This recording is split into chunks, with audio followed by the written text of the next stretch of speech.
Thank you. It's a tremendous pleasure and joy to be here at the opening of the center. I'm just so happy to be here. And today, what I'm going to talk about is market design.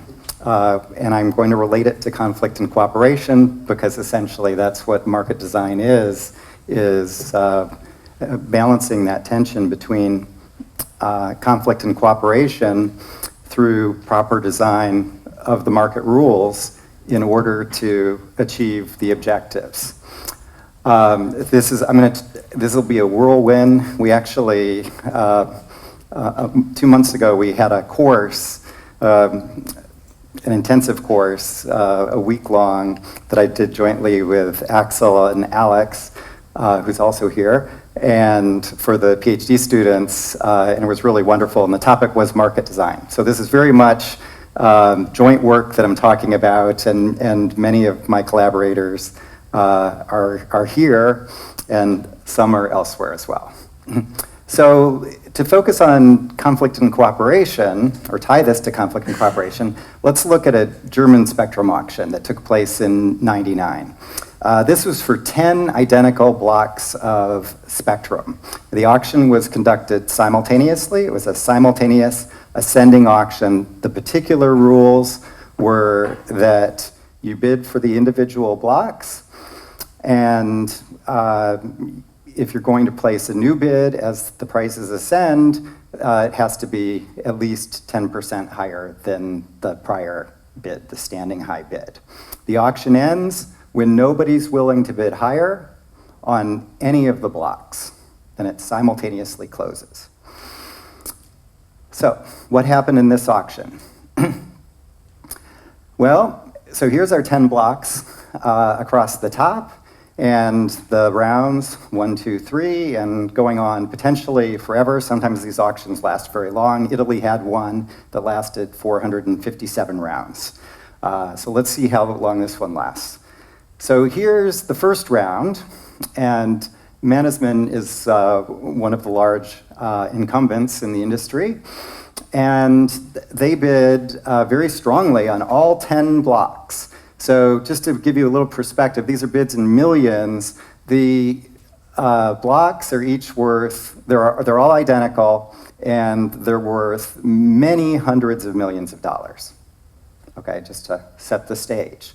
So this is kind of a funny thing that they were the high bidder right off the bat across all of them. The reserve price, the starting price, was almost zero. But it's also an interesting configuration of the bids because there's 5, just 10% less than 40. And then the remaining are 40, except for the last one, which was a bit higher. Now, this can be interpreted by almost anybody. I suspect everybody sees this as an offer to the other large bidder, which is T-Mobile, and basically saying, we got 10 blocks, they're identical, we're both big guys here, let's split them 50-50. I'll take the 5 on the right, you take the 5 on the left. They're all identical, so it doesn't make any difference. So, T-Mobile in round 2, management doesn't place any bids. T-Mobile bids 40 on the first 5 blocks. Okay, so now we've got some competition going here. Let's see what happens next. No more bids. Auction over. So this is what this illustrates is not competition, but cooperation. In fact, management and T-Mobile engaged in perfect cooperation. And in fact, it was the market rules that led to this cooperation and the market structure, the fact that there were 2 guys competing for 10 identical licenses. But the market rules were very important, and the definition of the product that they were bidding on, making it 10 identical items when you've got 2 similarly sized and placed companies competing for what's available, is quite apt to reach this outcome. Now, I don't know what the intent of the regulator was, but this is a predictable result in this setting. And so if their goal was to identify the market price for the scarce resource or to allocate the scarce resource efficiently, this didn't do it. So it's not revealing pricing, and the 5-5 split, maybe that's consistent with economic efficiency, but I don't know. The auction didn't reveal it. So the theme of my remarks today are going to be that market design is all about looking at the goal that you're trying to accomplish and then design the market rules to induce that goal. In order to do that, we have to understand how people behave, because it's people that are participating in these markets. And so, as an economist, of course, I start with the people are rational, and they have some objective, and they seek to maximize it.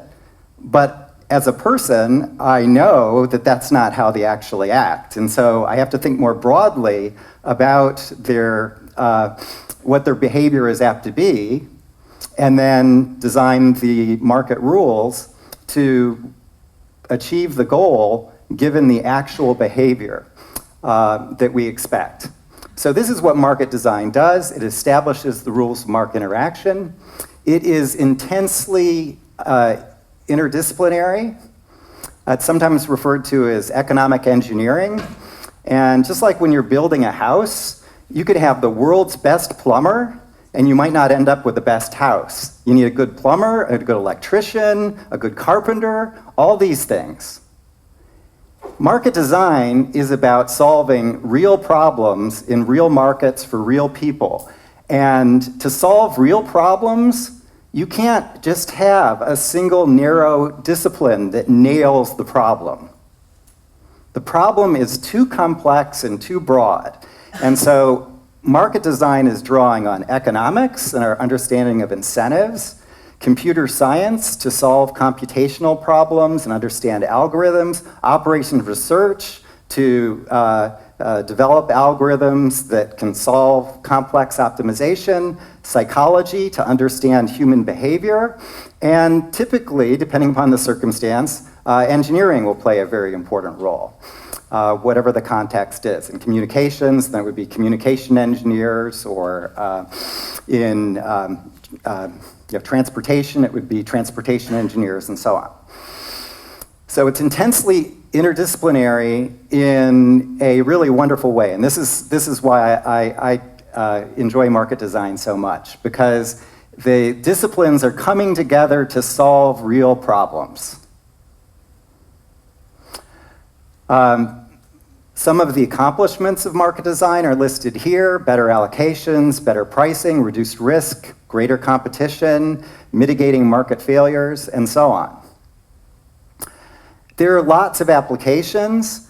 Many of the applications can be broken into two categories: matching, I give a number of matching problems there, and then my main specialty is in auctions, and so that's what I'm going to focus on for the rest of my remarks.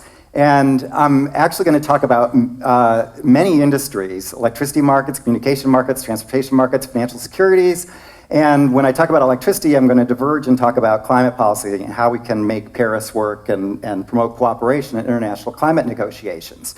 So it's quite a bit of stuff, and I'm going to go through it, and it'll be rather impressionistic, but hopefully you'll get an idea that there is some discipline here, and we can actually, by developing knowledge, we can make markets better, which is going to be very good for all of us. Now, that's a rather bold claim, but let's look at the individual applications that I'm talking about and see what is required to make the markets work much better. And the remarkable thing is a lot of the solutions are obvious. Okay, which would, then why don't we do them? Well, the reason we don't do them is because there's special interests that want to do something else, like the status quo typically, and they benefit from the status quo. And so it's very difficult to move to obvious solutions. And each one of the other things I like about market design is I can explain it to my mom and my dad and in just a few words, and my brother and sister and their children and my nieces and nephews and so on in just a few words. And they all get it, and they actually think, geez, it's understandable, and it sounds pretty neat. So electricity, the key innovation here, now this isn't a market that, so electricity, when I'm talking about electricity market design, I'm talking about the wholesale market. And the wholesale market is not something the consumer experiences, but it is something that's, it's a very important, complex market. And the key idea that makes electricity markets work, where they do have restructured markets, is open access. The fact that no one can withhold transmission capacity, that turns out to be key to the electricity market, and it's incredibly complicated time and locational market. We have to balance supply and demand in real time at every location, and that turns out to be a principal market rule that makes everything work. Another simple idea is pay for performance in electricity markets. And that should be obvious from anybody that's done contracting. Well, of course, you write the contract and you get paid if you perform. And what you're doing is something that people value. Well, there's a lot of electricity markets where that rule was not followed initially for certain important products, and it created a lot of problems. But now it's well understood that this is very important to design the products so it's something that's valuable for consumers, and to then pay suppliers based on performance. Communication markets, the first few words to describe the transition of communication markets to what we have today is this idea of auctioning spectrum. And I'm not going to say any more. I gave the one example, but no more on spectrum auctions. But this is that was a good start, which that led us away from the monopoly telecom utility. But what I'm going to talk about later is bringing this open access idea to communications. And just like it transformed electricity markets, it can also transform communication markets. Transportation, I'm going to say something very similar, just very briefly in a few words, that essentially what we need to do there is price congestion. That this is the ingredient that's missing from current transportation markets. Essentially, transportation markets barely exist. Nothing is traded. It's just you show up on the highway and there's a bunch of other people and it's really annoying. Climate policy, I can do in 2 words. Price, carbon. It's that simple. Those 2 words. If Germany did this, then you would save hundreds of billions of euros. Okay, it's a big deal. And you would accomplish much, much more.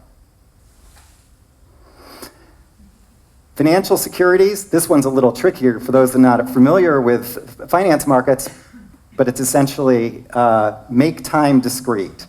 That the current market rewards speed. And so what we have is this incredible competition for speed.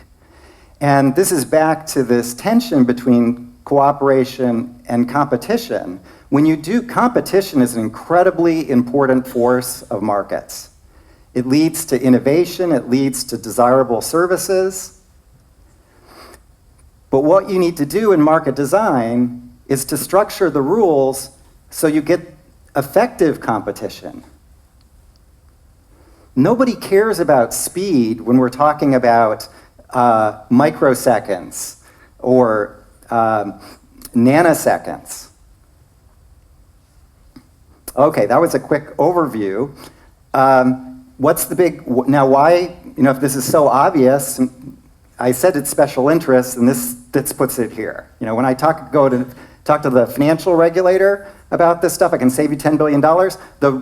The Wall Street is right there in the room, outnumbering me, saying, hey, that's my $10 billion. So it's definitely a problem. Here's a famous quote from Milton Friedman that describes this tyranny of the status quo. It really is a serious issue. And so, but his conclusion isn't that, well, you know, it's hopeless, so you just have to put up with it. It's, no, there's going to be events. There will be crises. There will be opportunities with which to institute change, and we need to be ready with our plans, with our good ideas, to unfold them and let them carry the day. And I've experienced this in a number of areas, and I think if I live long enough, I will see success in all these areas. But it's going to take time. Okay, these are things that are very simple, but it's change occurs in decades. Market design is not something that is, I mean, I guess it used to be a pretty odd duck sort of thing to do, but now it's becoming more and more mainstream. If you look at recent Nobel Prize winners in economics, they're from a variety of areas: game theory, behavioral and experimental economics, but also market design. And all these are very much connected. It's true that there's not market design types at all universities. There certainly are here at Cologne, and that's a good thing. And there certainly are a lot of them at Stanford, and Harvard's has a senior recruitment for a market design person now that Al Roth left. And so it's the very best institutions do have this as established area. Market design starts with the objectives. What are you trying to accomplish in the market? And the objectives that I focus on are the economist's favorite: efficiency, simplicity, transparency, and fairness. And I suspect all these objectives resonate. And the nice thing about it is, in lots of environments, these are not sharply conflicting objectives, but we can come up with designs that actually do score very well on all four of these dimensions. And that's what you're looking for as a market designer. So I always keep these in the back of my head. Now let me turn to the applications. And as I said, I'm going to focus on the ones in italics: electricity markets, and then I'll diverge into climate policy, then communications, then transportation, and finally financial markets. So electricity. This is a view of the control room at ERCOT, which is the Texas system operator. And just as an example, I just heard this command room because I joined the board of directors a few months ago, and it is an incredibly complicated market. There's a number of people here making sure the market's working as it should be, and normally they're just sitting there and everything is wonderful, and on occasion some strange stuff will happen. But this is sort of the front office. What's happening in the back office? The back office is a server farm. In fact, 2 server farms that are independent that have literally thousands and thousands of servers that are doing combinatorial optimization to make sure that the right units are generating the right amount of electricity at the right time and location. And that is and the market every 5 minutes is delivering prices for the most important product, which is energy, on a locational basis. Okay, so there's literally thousands of prices every 5 minutes at every location in Texas. Texas isn't alone. All the US markets, this is our standard market design. All the US markets are like this. It's incredibly efficient. It works really well. Europe is not quite there yet, but their market is improving and will continue to improve. But it's a very interesting area. There's a lot of engineering and a lot of rationality in this market. Now, there's still humans, and actually where the humans play the biggest role is on the retail market.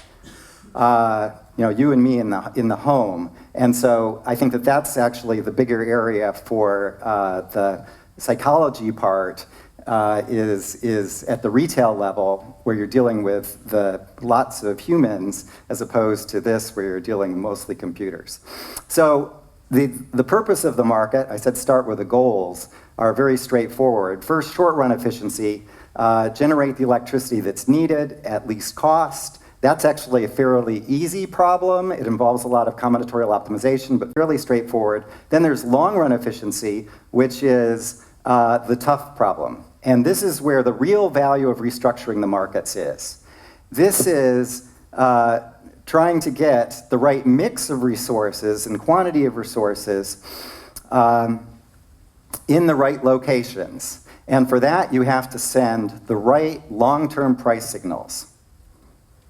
So long-run efficiency actually builds from short-run efficiency. And what has happened in these markets, as I mentioned, the key idea is open access. But what we see in these markets is it was necessary to define a number of products that are interrelated, and most importantly, have a number of opportunities to trade. Because that enables the parties to see the spot price when stuff happens, units trip, lines go down, demand surges for one reason or another. So you need enormous price volatility to induce the behavior that's necessary to keep the lights on in the spot market. But you need medium-term and long-term markets to support the investments, and that is accomplished by managing risk. And of course, market power is a big thing here as well. But so it's really this portfolio of markets that is needed to solve the problem. And it is quite a difficult problem, but it's an extremely well-developed, especially in the United States, well-developed time and locational market. And what it does is it demonstrates it's possible to do this, even in an environment where there's enormous challenges. You have to satisfy all these laws of physics. It's kind of annoying, at least for politicians, but it's true. So now, in terms of getting the right mix of resources and thinking about long-term investments and generating assets, one of the first things you need to do is figure out what the price of carbon is. And this is the problem with the current policy. One of the big problems is that our current climate policy isn't sending the right price signals. The price signal needs to come from a carbon price, and the world overall right now, the carbon price, it's barely positive. And it's enormously variable. Even within a country, it's enormously variable, right? Fuel for the car is highly taxed, and other uses of fossil fuels are actually subsidized, depending upon the country. So this work, which is a very large project, but it's summarized well in this 2-page paper that came out in Nature, is very much with Axel and my other collaborators here. And again, it's a very simple idea, but the basic idea is, let's use the problem that we have with climate policy at the international level is cooperating. Okay, so what we want to do is foster cooperation. Does science tell us anything about how we encourage cooperation? Well, of course it does. Everyone in this room has been involved in that research. So let's use that research to inform how we can promote cooperation in the international negotiations, for example, in Paris. So it seems rather obvious, but you'd be surprised how hard it is to convince people to move in this direction. And the reason you want to focus on the price of carbon is it's a direct instrument, it's an efficient instrument, okay, it leads to efficient abatement, and it's transparent. Okay, and what we're adding to the debate is, in fact, pricing carbon will promote international cooperation, and that's what's missing right now in the international negotiations. So what do we learn from the science of cooperation? We learn that a common commitment is incredibly important. I will if you will. We learn that it's actually incredibly helpful if you're negotiating over something you don't disagree radically about, okay, which would be the price of carbon. We don't radically disagree about the price of carbon. We radically disagree about how money should be split among us. Okay, there we've got intense disagreement, but not on what the carbon price should be.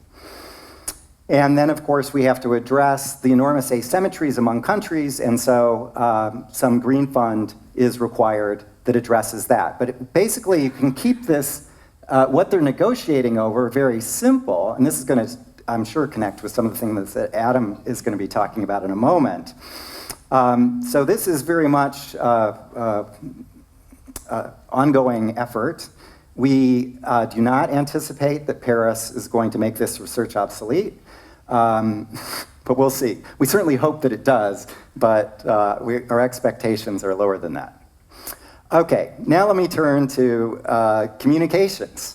So the future of mobile communications, because all communications now, mobile is certainly the big part. Well, what's happened in communications? We started with monopoly utility. It was Ma Bell in the United States. When we moved to wireless, then we switched to oligopoly. So we have these spectrum auctions infrequently, every 10 years or so, there'll be a big spectrum auction. And now we've got an oligopoly where there's typically 3, maybe 4 players in any particular market. And the problem with that is there's limited competition. And especially in markets like Germany, where you've gone from 4 players down to 3 players, competition is even less. And the UK now has a proposed merger to take them from 4 to 3. So the idea here is, well, let's do what we did in electricity. We can make this a time and locational market. Let's just introduce a network separate from T-Mobile's network and Vodafone's network that operates under an open access provision, that you can't withhold network capacity in the spot market. Essentially what that does, that single idea, transforms competition in mobile communications, essentially creating an internet ecosystem of innovation where the entry costs are more like $25,000 to enter Germany as opposed to tens of billions of dollars. It's a pretty radical change. The market model is described here. It's just like wholesale electricity market. We have a wholesale mobile communication market. It consists of this open access network, and then the proprietary networks like T-Mobile and Vodafone, and then the service providers, which the consumer picks, compete for users, all these different users and devices in the retail market. So very simple idea. How do you find prices and allocations in this market? You cross supply and demand, which is what economists love to do, and it is literally this simple. Okay, this is the difference between communications and electricity. In electricity, we have to do combinatorial optimization because there's all these non-convexities and so on. In communication, there's none of that. The problem is linear. We just cross supply and demand at every location, at every time. We're done.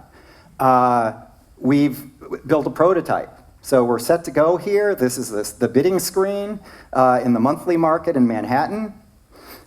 This is going to be rolled out first either in Mexico, in the United States, or in Europe. depending upon how things play out. The likely rollout in Europe would be through the UK as a merger remedy in the case of the 4-to-3 merger. And so Europe could actually jump on board pretty quickly, and that would actually be a very positive thing, I think, for Europe. So hopefully there'll be some competition there. But this is basically how complicated the market is. Again, drawing on the insights from electricity, we have a number of opportunities to trade. There's a yearly market, a monthly market, and then an hourly market. Let me say one more word, since I said the future of mobile communications. The future is now. There's nothing that we can't do right now. With the technology that's all in your phones, the LTE technology, it works. It's an incredibly enabling technology. And every carrier around the world is using it, or will be using it by next year, if they don't have it yet. So it might sound like wow, that's way too radical, but it's actually possible. So now let me turn to transportation, which has this problem of congestion. And now this might seem really radical to you, but, and this one is farther out. But essentially today, we have the capability to know the location of every device within a cubic meter. So that means I can have real-time pricing of every lane of every highway. And in fact, we've got the computational power now, which is just growing with Moore's law, to schedule transport. So what would congestion look like in a world where you're scheduling transport and you're using congestion prices? There is no congestion. Congestion doesn't exist. So it is incredibly radical, but it's doable with today's technology. It's going to take 10, 20 years to get this one done, but this will happen. It'll happen in my lifetime. 20 years from now, the kids will be laughing about, people drove a car? Because the cars won't be driven by humans. And it's actually humans that make car driving difficult. You take the humans out, and it's actually pretty easy to program the computers to do the driving. My last industry, finance. So financial securities are traded now by computers.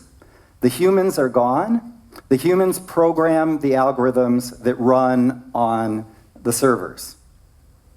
Okay, that's how it's done. This actually is, this is the New York Stock Exchange. This is where the trades take place, which looks like any other server farm. And that's the way it is. Now, why do you need all those servers? It's because every trader has to have a server that's co-located with the New York Stock Exchange. And that's true of all the exchanges. And it's pretty much true around the world. Okay, so this is New York Stock Exchange leasing the space to be co-located with the exchange. And actually the exchange is a single thread of a single core of a single computer. Because it does absolutely no computation. I'm not sure that's true at NASDAQ. It's true I'm not sure it's true at New York Stock Exchange, but it's definitely true at NASDAQ, which is among the largest exchanges in the world, so I suspect it's also true New York Stock Exchange. Now, why do we have this? Well, a paper just came out in this month's QJE, which is described here. And essentially it is, the market today operates in this fiction of continuous time. Essentially, parties are rewarded for being fast. You get a big prize if you're fastest. So guess what that does? It induces an arms race for speed. And guess what? Who bears the cost of this? Well, in equilibrium, it's the fundamental investors. It's you and me and our retirement savings with Vanguard or Fidelity or whoever. There is a solution to this. which we propose in the paper, and we've got the empirical analysis demonstrating the arms race, and then theoretical analysis that shows enables us to understand why things are the way they are currently, and then understand what the implications will be if we adopted the solution, which is simply making time discrete, which is having frequent batch auctions. So every 1/10 of a second, we hold an auction, and cross supply and demand. And that's how that works. So extremely simple, direct solution to a market problem. What that does is it transforms the competition for speed into competition on price, and also competition on smarts. It has enormous computational benefits for the traders that can hear a piece of information that's relevant to prices and think. It can do hundreds of billions of calculations in a 1/10 of a second and come up with smart orders. And then the market is going to take everybody's orders, cross supply and demand, and get the consensus of where people think the price should be, and then all trade takes place at that consensus price. That's how markets should work. It shouldn't just be a race to see who can be fastest. For the exchanges, they can actually, this enables the exchange to do computation. So they can elicit preferences from the traders in much richer ways. All these securities are interrelated. They want to do hedges and so on. Well, they can express that, and the exchange can solve the resulting optimization problem. And for the regulators, they can see what's happening. Today, we have market rules, for example, against front running, which is basically identifying you're making a big trade, and then I jump in front of your trade and stand between you and your trading partner and capture some spread. Well, front running, now, and this was the theme of Michael Lewis's popular book, Flash Boys, it basically is rampant. It's happening all the time, every microsecond, and the regulator can't see it. And the reason they can't see it is they can't see, there's no data that's at that speed. So this would enable the regulators to actually have market rules and enforce the market rules.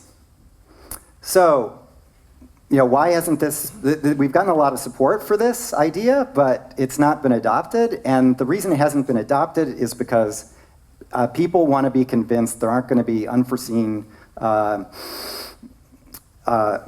consequences that are undesirable. And so we need to have a prototype, and this is typical in market design, that a prototype is needed. Our plan now, and this is joint work with Axel again, is to build an exchange platform on Amazon Web Services where we simulate trading environments, but then real people, computer scientists, finance guys from business schools, come in with their algorithms and engage in trade. And then there's a reward for the trading profits and prize for being the best trader and so on. And this is really a very powerful way to demonstrate that it works, that it can be done, and we can explore a whole list of very important questions like market stability. Okay, this is a $1 trillion question. Because when the markets collapse, it does have real impact on the global economy.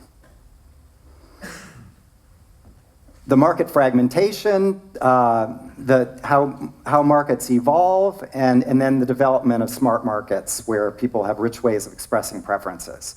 So all these things can be done.